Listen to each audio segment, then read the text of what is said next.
আজকে একটু রেডি হয়েছি, গিয়েছিলাম আমাদের এখানে লোকনাথ পুজো হচ্ছে যার জন্য। এদিকে নিয়ে চলে এসেছি, ওকে ভীষণ গরম লাগছিল তো যার জন্য। আর পুজো হচ্ছে ঢাকটা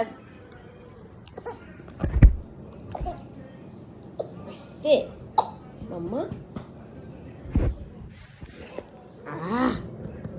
ভীষণ লেগে গেছে ওর। ও প্রত্যেকবার খাওয়ার সময় ভীষণ খায়, এটা ওর অভ্যেস হয়ে গিয়েছে। কি বাবা কিচ্ছু হয়নি। ষাট ষাট